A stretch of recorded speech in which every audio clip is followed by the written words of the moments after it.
Let's get salty! Everyone, Zeddy here again today with a brand new video, and the unthinkable has happened in Hearthstone. After another balance patch, it appears that Druid might be breaking Hearthstone again. It might be the best. Okay, wait, let's be real. It's always Druid, or it's like Rogue. Sometimes it's Paladin. But regardless, yes, Druid, despite having 2 direct nerfs, as well as some indirect nerfs in the last patch, so far, almost a week removed from that balance patch, we are seeing the trending of Druid moving up and up across all ranks, nearing the top, but it gets even more startling when you take a look at the decks.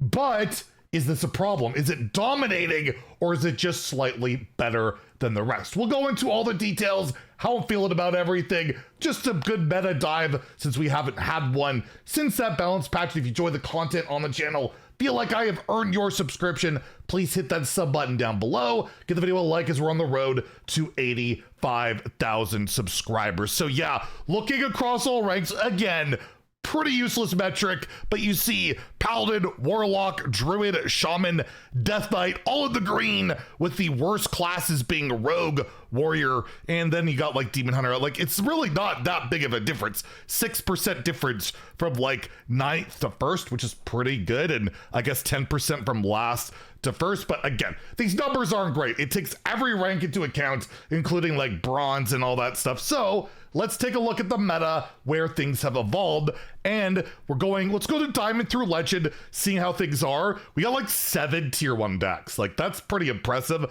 Pain Warlock, Zarini Priest, Handbuff Paladin, the Dragon Druid, which is right near the top, Corpsicle Death Knight, which the Razzle Dazzler there, my goodness, I feel like there'll be more complaints about that card later when inevitably Druid gets dialed down a bit. But regardless, Insanity Warlock, Evolve Shaman, and a ton of tier 2 strategies. Again, we went over this yesterday. Not a ton of controlling strategies, but a lot of aggro, a lot of mid-range, and a little bit of OTK. Just, yeah, not a ton of control. However, you go up the ranks, you move up, you go to Legend, it gets a little bit more narrow, where again, you got Dragon Druid right near the top with the other usual suspects, and at top 1000 Legend, that's where it gets really narrow, where Dragon Druid and Corpsicle Death Knight, the Razzle Dazzler, the only tier 1 decks. And if we take a look at HS Guru, which like organizes the best decks, like single deck lists where you can see it a little more isolated, that's when the alarm bells start going off. So let's take a look at HS Guru. This is Diamond through Legend, the 6 best performing deck lists so far. Tempo Druid, Tempo Druid, Tempo Druid, we got a Pain Warlock, Tempo Druid, and then Pain Warlocks all around. Main reason Pain Warlock being so high up there is it counters Druid pretty well. They develop a lot of stats that Druid can't deal with as quickly. Handbuff Paladin was like the counter of choice to Concierge Druid, which is the OTK deck. That's not as prevalent anymore because Tempo Druid, as you can see, is doing much better. And if you go to High Legend, you'll see it's the same thing, right? This is at Legend, you got 3 Tempo Druid lists, 3 Insanity Warlock lists, and at top 1000 Legend, then it becomes weird. The numbers are too small, and you get Rogue. We got a nerf Rogue, although I love saying that. We got Shadow Step, but again, Tempo Druid right up there, but you'll see very limited sample sizes, not the greatest numbers. But overall, yeah, Druid's killing it. So what exactly is going on? Did we nerf Druid? Shouldn't it be worse? Well, what happened is, the Ziliax nerf ticking was significant to a lot of decks, including Rogue. Other aggressive strategies were slowed down a little bit, but regardless, if you take a look at the nerfs to Tempo Druid, what got nerfed? 1 card. That's it. Chia Drake, this card right here. Is that an important card in the deck? Yes. Is the stats important to the card? Not really. It's about the cycle, the dragon synergies, and cheating out with Desert Nest Matron. What I tweeted like a while ago is this card is the big enabler of everything. Why is that? Ramp Druid has kind of a problem in that it's too consistent, right? The early ramp, you have 3 ways to ramp in the early game, and they're all 3 mana. You have New Heights, you have Splish Splash Whelp, which got nerfed, but got a pretty unnecessary stat buff. Like, remember, it started as a 2/1, went to a 1/1. They bumped it to 3, but gave it +2, +1 in stats. You would think they would just give it like 1 extra attack or it's weird that it got so much stats, but again, I don't think the stats are that relevant. It's more the effect. And you have the gift, which can give you wild growth. So you have 3-on-3 ramps, which likely you're gonna hit one, right? And then once you follow that up, you know, you're sacrificing a bit of tempo to ramp that is immediately given back by a card like Desert and Nest Matron,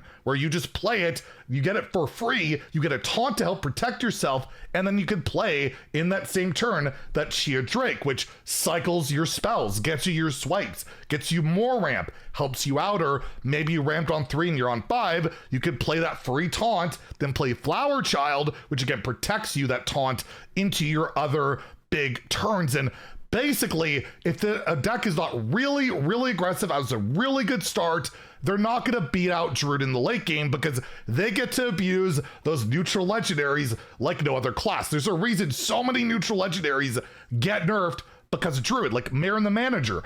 Absolutely insane when you're playing this on like turns 4, 5, right? 6 and all of that. You can steal mana with Doomkid, not a neutral, but you get my point. Yogg Saron, again, a really annoying neutral to try to, you know, you've got the board a little bit, they just wipe it. They have a neutral board clear with that Yogg, and then Unkiliax is still running this deck. It doesn't get rezzed, but it's still damn effective. Very strong card, and you really can't match their late game. They just do so much and they get to it so much faster that it's created basically this problem where the early ramp is too fast or too consistent, and then there's just no real penalty when you have managed sheet cards like Nest Matron into Flower Child. They just can get so far ahead, make up for all that lost tempo, and yeah, as a result, Druid is the best class, it looks like, in the game right now, with Tempo Druid being that. Concierge Druid, by the way, every list you look up, it's still good. It's really close, which is, again, you know, shows that 4 mana change, or 3 to 4, didn't do a lot. It changed a little bit, but not a lot. And I know a lot of people are super frustrated about that. And I do think they're going to have to change this, because if you look at popularity-wise, it's all over the place. It's like the most popular deck.